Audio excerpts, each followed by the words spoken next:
All right. Okay. There you go. Perfect. Good morning, everybody from Room of the World Association of Realtors. I'm Teresa Grant, your 2020 president, and we are honored today to have in the house this year's president of the California Association of Realtors, Jeanne Radsick. Now, before we turn everything over to Jeanne, I just wanted to remind everyone of a couple things about our esteemed speaker. Not only is she a fantastic president, but she also is a broker in her own right. She is the matriarch of a ginormous family, and something you might not know is that Jeanne has ties to the mountain because if I remember correctly, her family actually had a property in Crestline. So I always feel like when Jeanne comes and talks to us or she's able to visit us in person pre-COVID, I always feel like she's coming home to our little mountain area. She's a great ally to Rim of the World Association of Realtors. She is extremely knowledgeable with everything having to do with soup to nuts when it comes to real estate, from local real estate and trends all the way up to the state level and beyond on the national level. So pay attention, listen to Jeanne. I'm going to turn over control of everything to her for the next hour, hour and a half. And as always, if you have any questions for Jeanne in our presentations, go ahead, drop them into the chat box, and we will refer back to that on a regular basis. That said, welcome, Madam President Jeanne Radsick to Rim of the World Association of Realtors. Good morning. Good morning. Thanks for having me. You know, as Teresa said, I feel like I've hovered in your area for as long as I've been around. I did grow up in Riverside. And last year at your installation, I got to go back to that lodge. I hadn't been there in over 20 years, but that is where I learned how to ice skate. And I swam in the lake. And it just, you know, it was really a coming home kind of a deal. My folks had a house in Running Springs. My sister-in-law still lives in Crestline.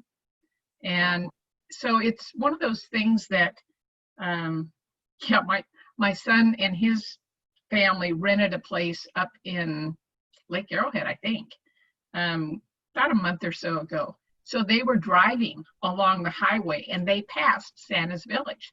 So he texts me, he says, "Didn't you tell me about Santa's Village?" And so we had quite the discussion about Santa's Village and that kind of stuff. You guys are in a really special area.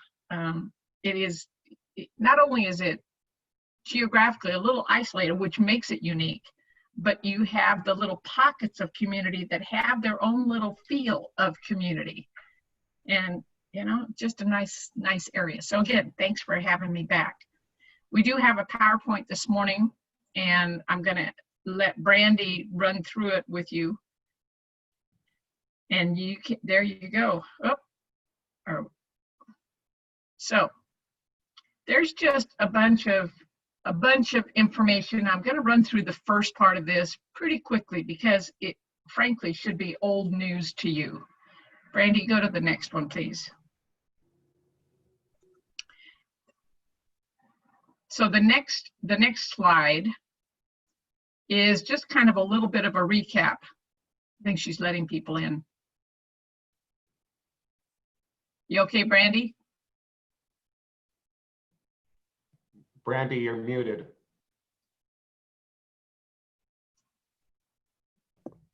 Okay, is it on how C.A.R. is actively focused? No, it hasn't moved off of the first one yet.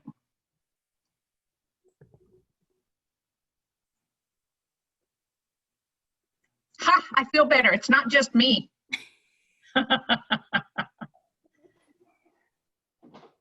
Okay, so I'm just going to keep talking anyway, because most of this stuff, the next slide is actually, there you go, is intended to show you like the numbers of calls that they've gotten. And I know you guys have all been in the business long enough.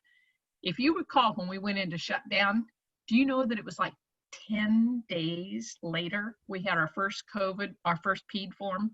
We had a hotline set up. Everybody at C.A.R. started working remotely in 7 days. They shut it down and everyone has been remote since, and they never dropped a call. They've got the call line is staffed constantly. You can go ahead to the next slide. So we've added the special hotline for just for COVID, and then the PUA and the PPAs. And have you ever seen any bigger number of acronyms come at you in one period of time? Oh my Lord. But so the timeline, I mean, once the federal folks decided that there was going to be relief, we were not, as I know you remember, we were not set as an essential service. 17 states were, but California was not. There was a little bit of a tussle going on with some political people you might know. And so we did a little bit of an end run. And when the federal government said that we were going to be essential workers, since our governor had based his criteria on the CDC guidelines, we did an end run and we became essential workers. So all this stuff has been just an ongoing deal. Now, you guys as San Bernardino County, do you do electronic recordings on your closings? Do you know that there are counties that still do not? Kern County, where I live, we've had electronic recordings for several years. 2-3 weeks ago, Tulare County shut down on a Wednesday at noon because somebody tested positive. They shut down their recorder's office. So everything that was ready to be recorded didn't close for about 5 or 6 days. Look at the world we're in. I mean, this is, unfortunately for Joel Singer, he got this little rant text. And I said, this is beyond ridiculous. We are the seat of Silicon Valley and all the tech world, and we've got counties that don't do online recordings. Moving to the next one, online notary services. Do you know that there's online notary services across the United States, but not California? Do you know why? Our current Secretary of State doesn't like them, doesn't think they're secure. And he was in the Senate when we proposed the bill several years ago, we meaning C.A.R. So it was just one of those things that, yes, that is one of my picks. There's no reason why we can't do online notary. You give your credit card over the internet to just about everything these days, right? And it's encrypted. Anyway, all right, so that's my little soapbox. I'll jump off of it, but it's just, there's no reason why California shouldn't be at the front end of this. The C.A.R.S. Act set up the whole baseline for people to get relief. And the big lobby on this one, and the big deal was that we got independent contractors included for the first time ever. As you know, we never had the ability to do any kind of relief for our membership. And so this was a big deal. I know you all know about this. Go ahead to the next one, Brandy. Oh yes, and we just love our PED forms. Have you guys started using Glide, which is a member benefit from C.A.R.? Have you? Do you like it?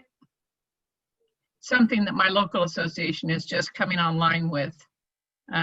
So I haven't experienced it personally. So I really I'm asking, do you really like it? Does it feel effective? Does it feel like it makes it any easier for you? So I'll be running a training on that.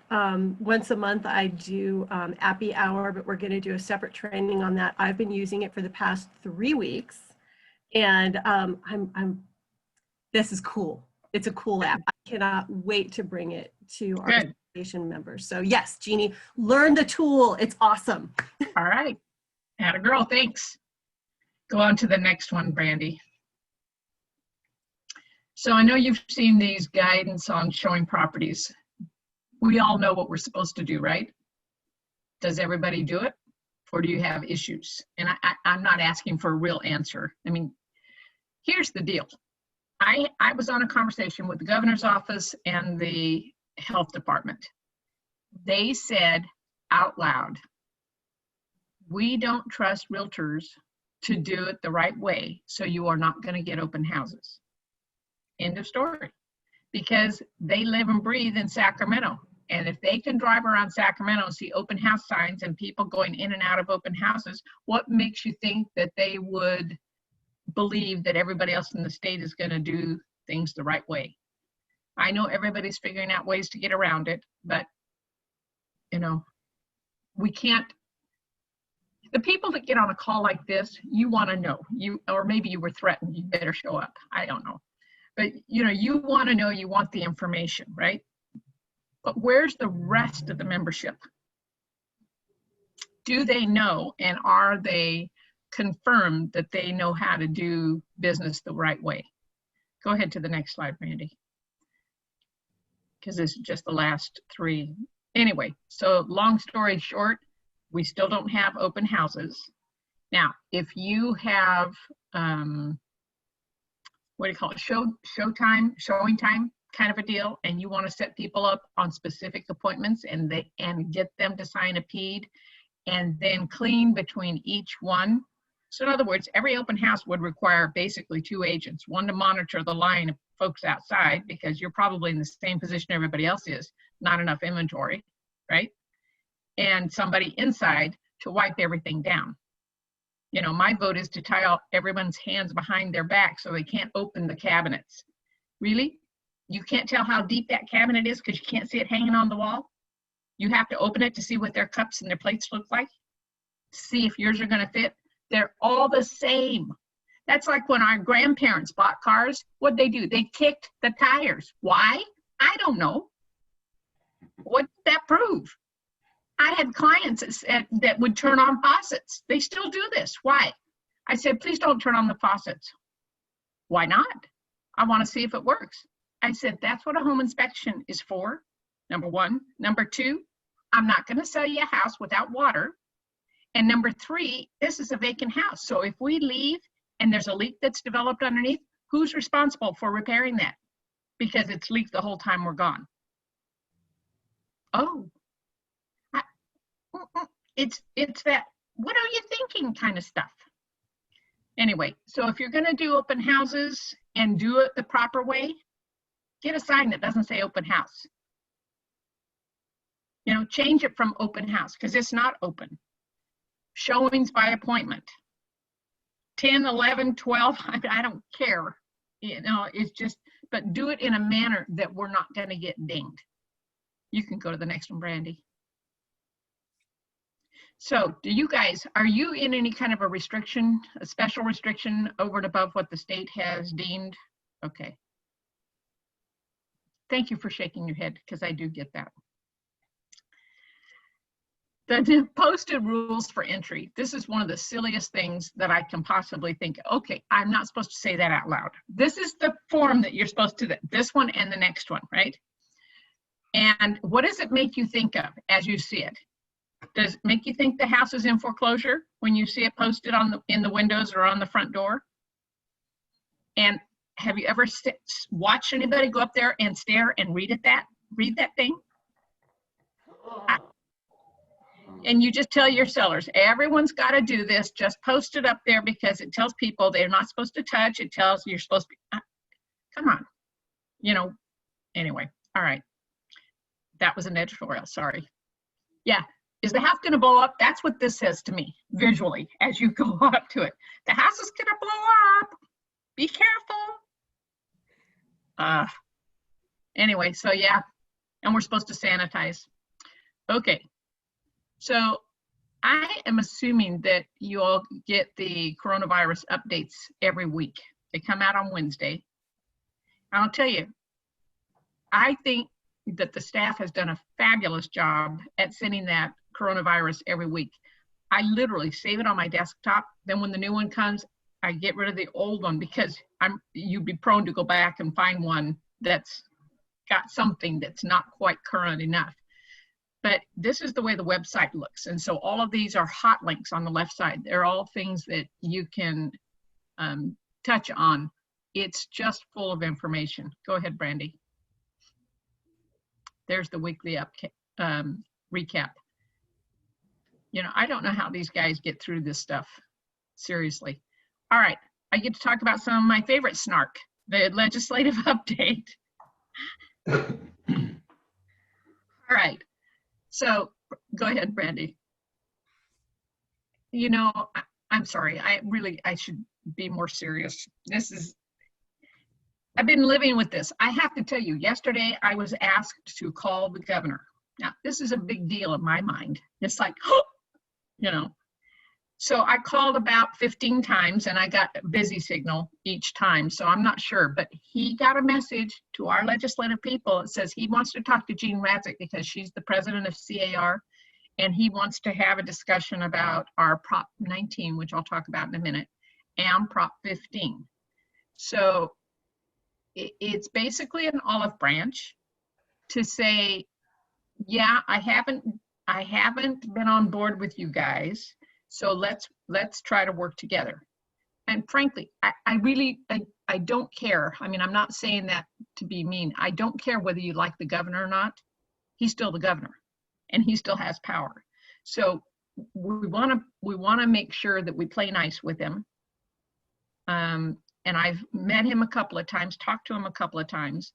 So yes, I will continue to try to get a hold of him today. But I'm backing up to this one. This is the C.A.R. sponsored bills. These two were both approved. The PACE lien. You guys, were you very affected by PACE liens in your area? No? Teresa says yes. No. No? You know, we ended up, meaning my local association, we were the first city and the first county, Kern County, in the state to rescind the ability to do PACE liens. And that goes back about 3 years now. And because of our activity, it's been kind of a slow trickle down, but the state has gotten more active. And so all the PACE assessment disclosures that you're seeing now are a result of that. And more, I mean, LA County has now rescinded their ability to do PACE liens. In Kern County, we found that we had 3,000 people that had already signed up for this stuff. So there's still 3,000 people that we can't do anything for. I mean, they're just stuck. But we've saved so many more people. It isn't because you don't want them to have solar. It isn't that you don't want them to have a new roof or whatever the mechanism is that they were doing. But I had an agent call me yesterday and he said there's $47,000 as a lien for solar panels on this guy's house. And he can't, it was done by Y-Green, and he can't get anybody to give him any information for payoff or anything else because the installer has gone out of business. Anyway, it's problematic. And he said, well, why would people do this? And I said, it was a feel good, seemed like a good idea, and the execution was terrible. And so you just have to unwind it as best you can. So the first one there, the 1551 did pass. It requires that they give them a copy of what they're signing in hard copy, because you go to an older person and you have them just sign on a tablet. Do you really think they know what they've just signed? You know, I'm sorry. And I remember my parents, my dad was a former policeman. He was not unintelligent, but by the time they'd gotten into their 80s, they were very vulnerable to people selling them stuff. They were very vulnerable. The other one was the money judgments, and this makes it harder for creditors to foreclose on people for credit card debt. You know, it enhances the ability for the homeowners homestead. Go to the next one, Brandy. So these were five bills that we were supporting that were housing bills. None of them passed. Go ahead to the next slide. None of them passed. It was a fight between the Senate and the Assembly, you know, type of thing. And there wasn't anything that we could do other than continue to push it. Tony Atkins, sorry, neighbor's dog. Apologize. Sure, it's the neighbor's dog. It's not mine. I had enough two-legged critters in my house, no four-legged critters. Anyway, so the housing bills that we really were most interested in didn't have a prayer. They got passed like at 11 o'clock at night. And the deadline for full passage was at midnight. So, you know, just the typical political battles that you can't forestall. These two, the tenant protection bills, oh my gosh. Both of these bills actually failed to pass out of both houses, but they piggyback together. So in the assembly, go ahead to the next slide, they put these two bills together and created the AB 3088, which did get passed, and it has been signed by the governor.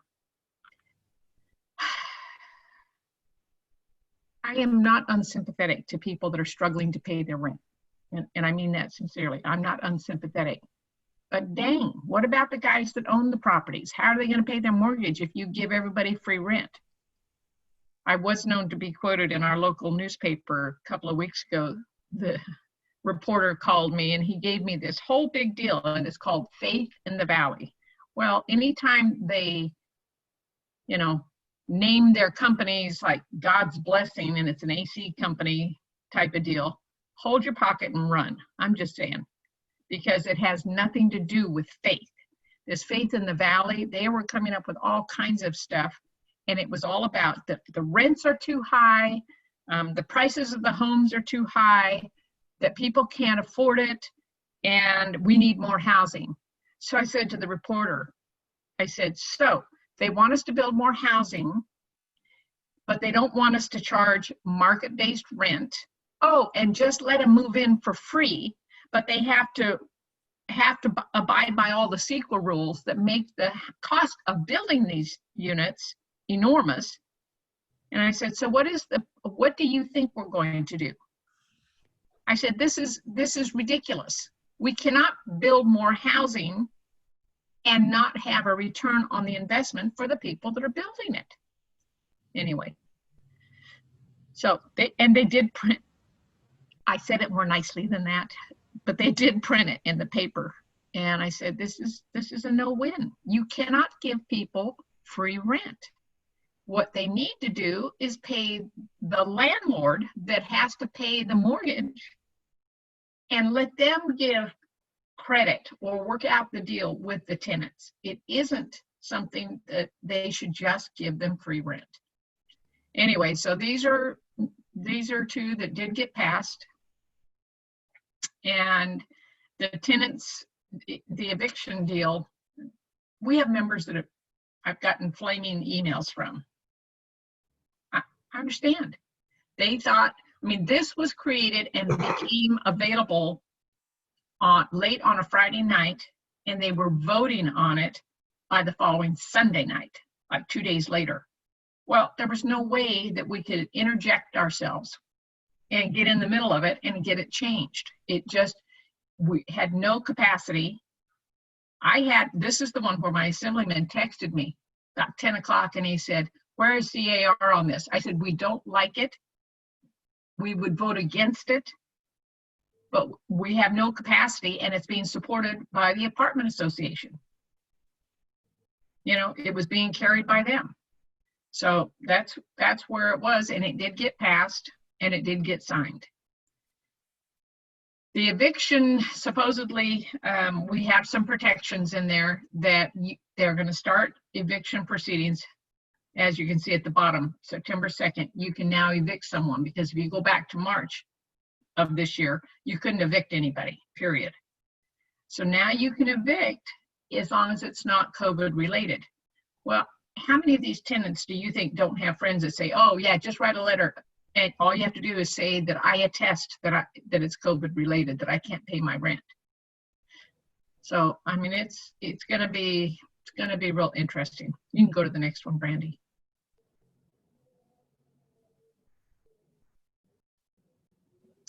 So there, it does talk about some of the protections, but the loan servicers also have to adhere to it. In other words, if the mortgage lenders that own the mortgages on these properties, they cannot keep people from forbearance or from making some kind of a structural change to their loan modification anyway.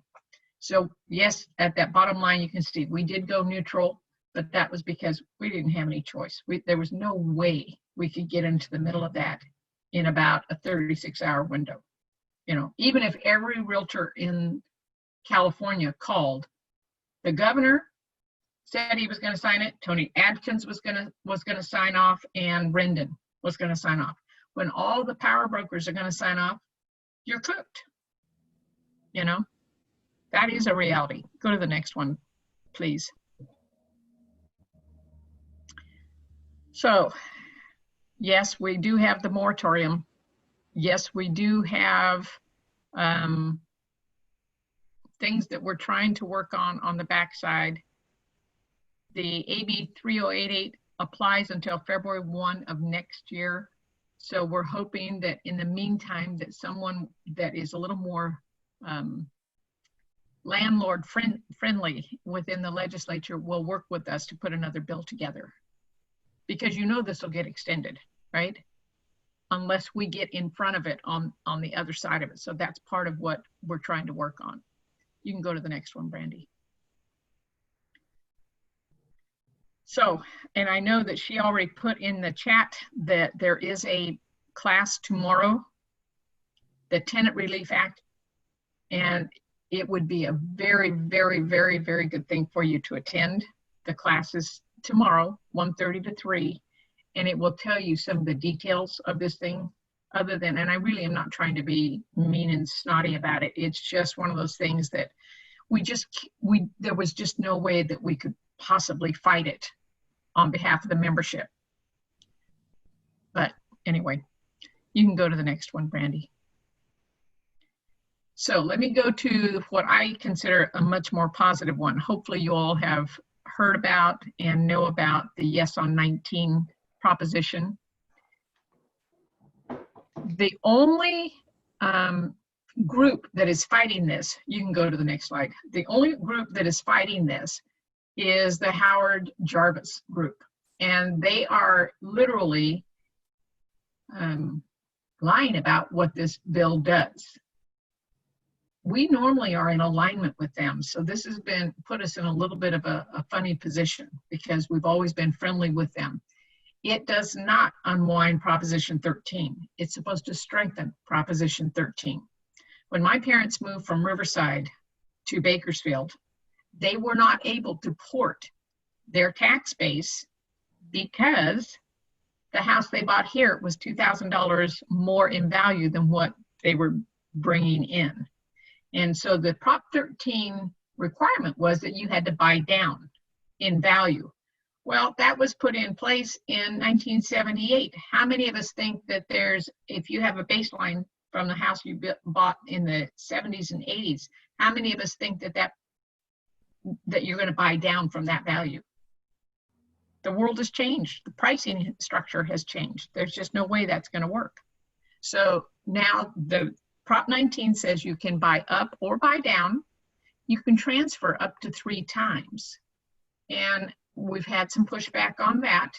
Well, the reality is that if a couple, like my folks, moved up here, and then one of the two, and they used that, and then one of the two passed away, so the remaining party wanted to buy a condo or a small house, they'd already used it, so they could not do that. They could not transfer their tax base. There is also a stopgap in this. So if a county like San Bernardino County or Riverside County, and they move their property valuation to Kern County, if there was really a loss in revenue, there is a part of this, a component in here, where the county is made whole. The other thing that this has in fact done, you can go to the next slide. The other thing that this has done is that it will help pay for schools and firefighters. The firefighters union was the one, if you all remember Prop 5 from a couple of years ago. Well, it was very clear. We got a bad reading at the LAO office in Sacramento, but it was very clear it was not going to pass. So we stopped putting money into it because you just don't keep sinking money into something that you're going to lose. We backed off. And even at that, it got a respectable showing at the polls, but we were being fought by the firefighters union and by the schools. Well, as the world turns, you figure out how to make this change, and everyone is supporting. It's got bipartisan support. It's got supports from the union, because there is going to be an advantage. And the fire is the big one right now. The firefighters union are saying, look, if we had some of the money from this, we'd have more resources to fight some of these fires that are just all over the state. So the other thing that got added to this, which was not included in the original Prop 13, is that small family farms have a protection. They did not before. Now, it's capped at $1 million, and I have to tell you that that seems awful low to me, but it was the folks that deal with the ag properties, the ones that gave us the numbers. So I personally am not sure how that all interplays, but at least it gives them some basis. Now, the things that have changed that people are complaining about is that there's $1 million cap. And that's one. The second one is that people want to be able to leave their properties to their heirs. That's perfectly okay, but the heirs have to live in the property. And so it's one of those things. Prop 13, as it was originally designed, was never intended, and actually that the heirs part came about 4 years later, and that was Prop, I think it was 58. It was never designed to provide low rental-based properties for the heirs to inherit, right? It was so that you could transfer living units to your heirs. So there's a little pushback on that, but I think on balance that this is going to be, it's going to create the situation where right now there's 10 counties in the state that will allow the transfer of property base. And this will go back and make sure that all the counties are included in it. You can go to the next slide, Brandy. So, one of the other things, it was 55 years and older, but now it also includes for people with severe disabilities and victims of natural disasters. Well, look at the town of Paradise. I mean, those people not only were wiped out, but they couldn't rebuild and or transfer their base to something new. Even if they decided to not build in Paradise, they weren't able to transfer that tax base. So basically they were priced out of a rebuild situation. So anyway, it's a balanced win-win for everybody in the marketplace. We've got a lot of support, and I'd like to have everyone be supportive of it. You can go to the next one, Brandy. And the next. So as of, in fact, this slide should be updated because they were just doing some more polling, and it's polling extraordinarily well. There's no reason why this should not pass, but you never know. This is California. We're all independent thinkers, like it or not, right? You can go to the next one, Brandy. So here's the benefits. I mean, I'm not joking. If you know somebody who would benefit from this, because people know that I'm involved, I had a former broker text me the other day. He said, hey, if I have a client that wants to do this and this, are they able to do that? I said, only if you vote for Prop 19, but today, no. Dang, was his answer. He says, I knew you'd give me the right answer. Anyway, go to the next slide, please. All right, realtorparty@CAR.org. There's Q&As there. Go ahead to the next one. The C.A.R. disaster relief. As you know, this was started many, many moons ago, and this is designed to help our membership and or people who work at the associations. So if you know of anybody that is in need, make sure they apply. Go ahead to the next slide. Make sure they applied, and we'd like to ask for everybody to contribute.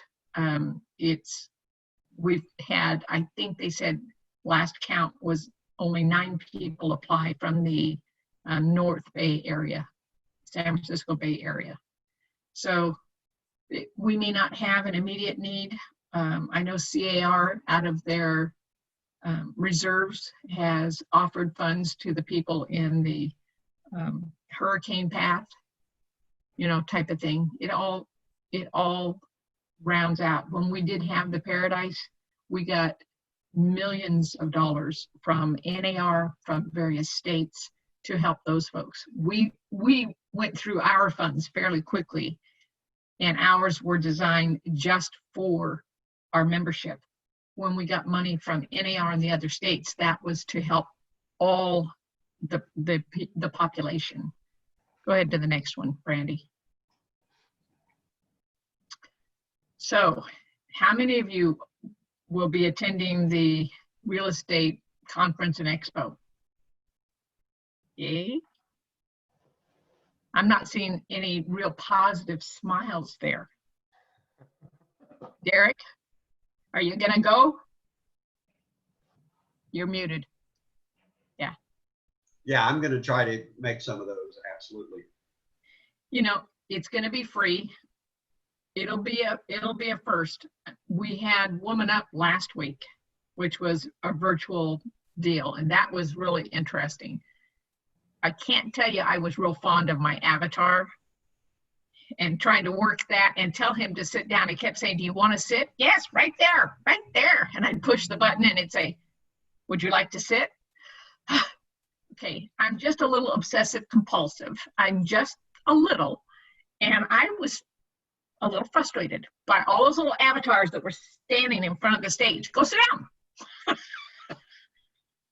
I know I'm being really ridiculous, but it's just, you know, it's one of those things that getting through this. This will be live. You know, you attended the meetings that we had in April that were supposed to be our Sacramento meetings. I personally think those went extraordinarily well. It was really fascinating how well they went to me, because it was the first time we had, you know, I mean, it was the first time out of the box, and they went really well. Feedback from the membership was pretty positive overall. So that the meetings will be held like you saw before, and then the next week we're going to do the REimagine Expo, because we didn't want that competing with the meeting times. The meeting rooms that I go to, or you know, when you go to a general meeting, I mean, I'm running from meeting room to meeting room to meeting room. I may go an entire week and never set foot inside the expo. This will give us a chance to do both. So I thought, I mean, we had a lot of conversation about this, so I thought that was a really good thing, to separate them out a little bit so that you'd have the opportunity to see it. You can go to the next one, Brandy.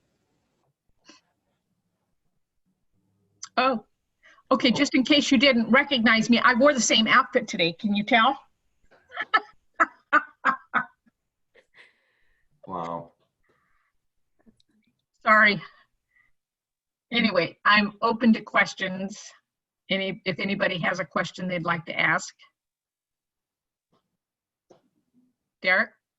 Yeah, you know, I don't know if you know, I do property management, and of course I've got this huge struggle between my my landlords and my tenants about this eviction thing, and I heard your frustration in it as well when you were speaking, but there seems to be you know, the counties are making their own rules, the state's making their own rules, the feds are making their own rules, and a lot of times they all don't agree with each other. I'm assuming that from a local level, if San Bernardino County decides they're going to do something different than the state or the feds, but doesn't the federal override it, or does the local override the state and the federal? As unpleasant it is to hear, whoever is the strictest overrides. Yeah, that's what I was afraid of. So that's why, I mean, I'm not joking. You go to there's that C.A.R. Zoom meeting that Brandy put in the chat room. If you have the opportunity, go to that. At the moment, from what I'm seeing, C.A.R. is somewhat more restrictive than what the federal has done. So you will be following the state guidelines. I've got evictions that I need to do that are not COVID related. in my opinion, COVID related. Although, you know, one of my agents told me, he said, well, what happens if, you know, because I'd given a 60-day notice for this person to vacate because the owner wants his property back. Well, the 60 days came and gone, and they're claiming we can't find any place because of COVID-19. So Right. They know what vernacular to use to get out of this. And so, you know, I think there's just too much, plus the fact that are the courts, how long are the courts taking to do these evictions? How backlogged are they? You know, there's just so much there that it's really confusing, absolutely confusing. It is not going to get easier anytime soon. That's just my opinion. I mean, I've been working with a trust for over a year, and there were 58 properties in this trust.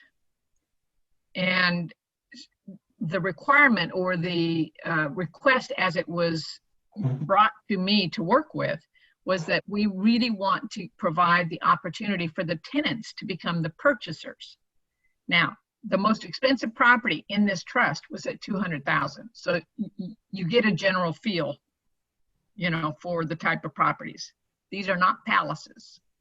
Some of these people had rented these homes for 20 years. Well, because their rents were $500, you know, so they were getting cheap rent. And so nevertheless, some of them are undocumented, or if they have a TIN, you know, there's something else in the background. So we have worked really diligently with these folks. But then there were about a dozen of them that we had already given notice to for eviction prior to the shutdown. And there it sits. Yeah. You know, so we're going back through the process. We're going back through to make sure some of them, if you take rent, then you are approving of them being in place. So then you have to start your process over. So some of our folks, we haven't been accepting rent from them because they were provided the eviction notice prior to the shutdown. So it had nothing to do with COVID. Well, that doesn't mean they're not going to show up at court and say, look, I can't get work, you know, because of COVID. So I can't. Anyway, it's going to be very interesting. And I truly don't mean that facetiously. It's going to be very interesting. I think you'll see a lot of lawsuits that'll evolve from this. I'd like to say that's not going to happen, but it's California. Everybody sues for everything. You know that. I don't know if they can't find a place to rent. Do you think a judge is going to make them move? No, I don't. I mean, yeah. So it's just really, it's hard. It's just hard. But California, I think, is the stronger of the two from what the CDC came up with. So we will be under the California requirements. And if you have any opportunity, go to that meeting tomorrow and get some better information than what I'm able to give you. But I'm in the same boat that you guys are in terms of what I'm working with. Now, the good news is I have attorneys that I'm working with. So it's not me having to make the decision. I go to them and I say, okay, what should I do now? How should we proceed? And you know, I'm no genius. I can't tell you how to do that. Hey, Thank you. Jeannie, I have one question for you, and then I had another participant actually text me a question. So I'm Okay. going to two. Okay. First of all, something that you said is something that's been a refrain in all of our other meetings that I did bring back to my membership about 2 weeks ago. And that is the whole thing about how we need to stay essential. We need to have the reputation, and we need to have that ability to not be pushed back down into non-essential status.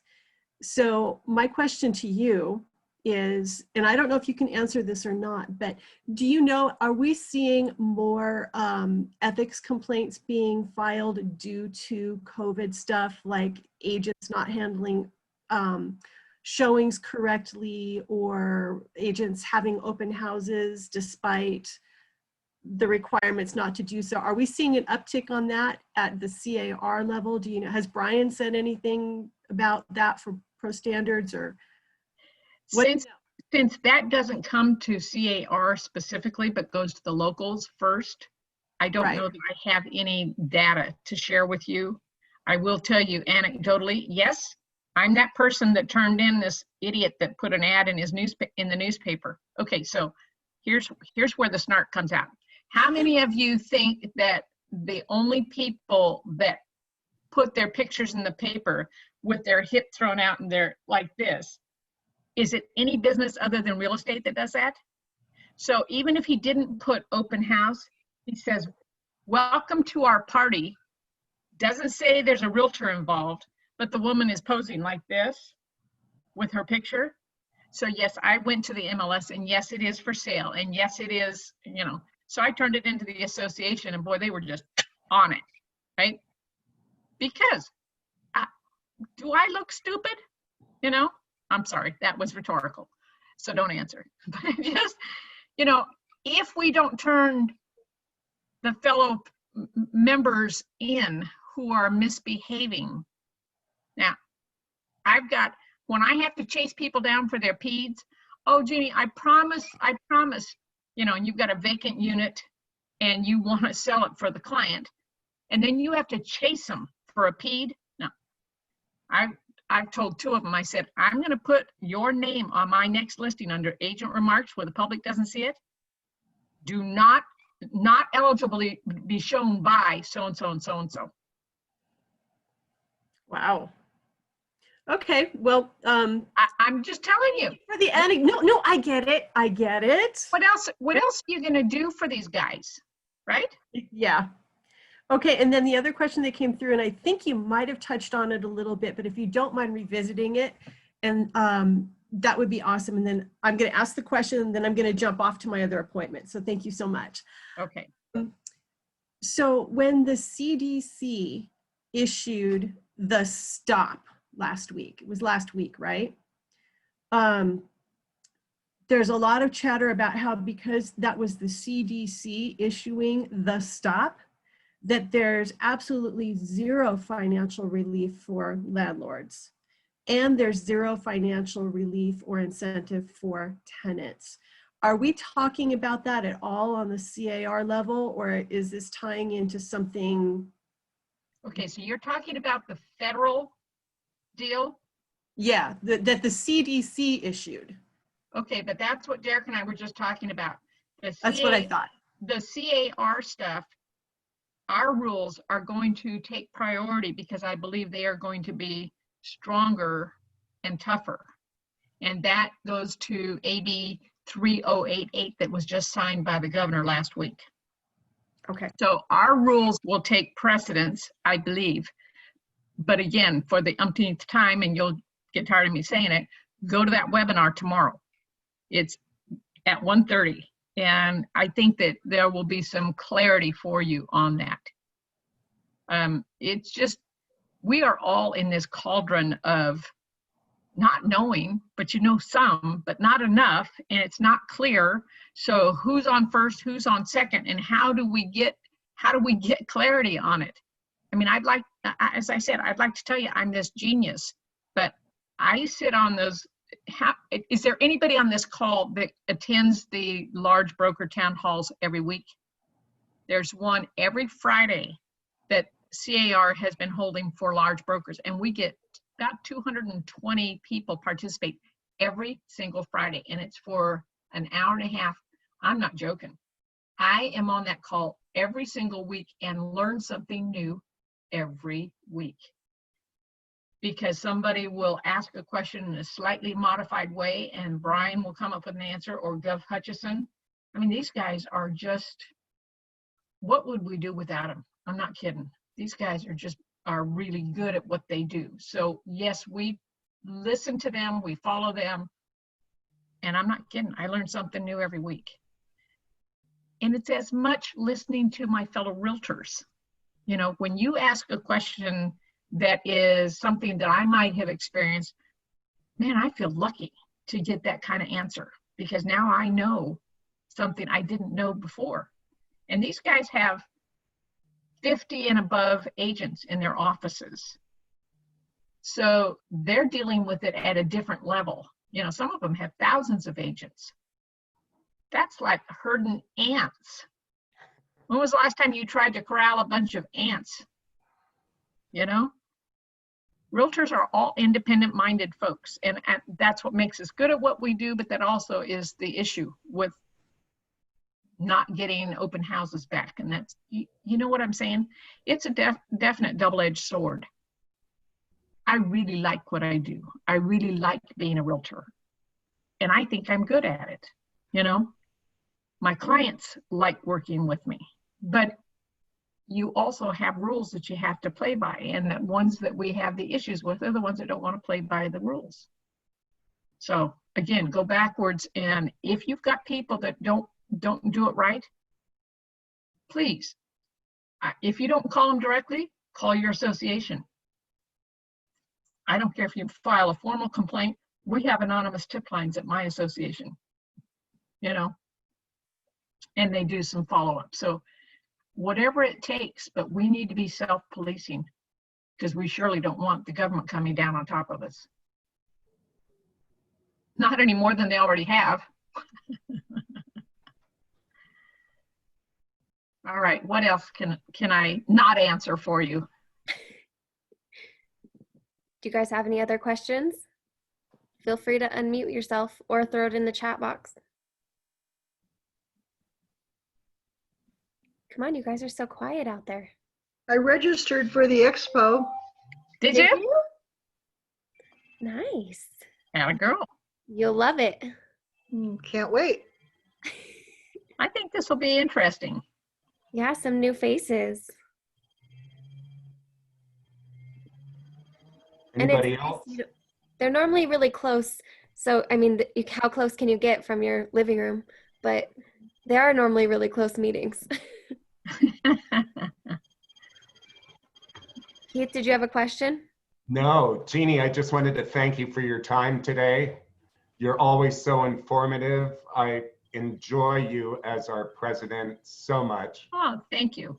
I mean that. I absolutely mean that. Thank you for your time today. You know, I've had people that I've known for years say, gee, I'm so sorry this happened in your year. You want to know the honest to goodness truth? I feel like I'm the luckiest woman around, because otherwise I wouldn't have had the opportunity to meet some of the folks that I have had through these Zoom meetings, right? Because, you know, I drive the state and I was putting lots of miles on, but this has allowed a different level. But it's also, I mean, think about it. Our business is irrevocably being changed, and we are at the leading edge, and you get a vote. You get to decide how this should look and how this should work. We're never going to go back to the way life was at every level. You know, whether it's restaurants or whether we're never going to be back to where we were before. This is our new normal, and it will continue to morph. But I feel like we are lucky to be on the front edge of what our future looks like. Sometimes when you have things that you're comfortable doing and all of a sudden everything just blows up, okay, you figure out a new deal.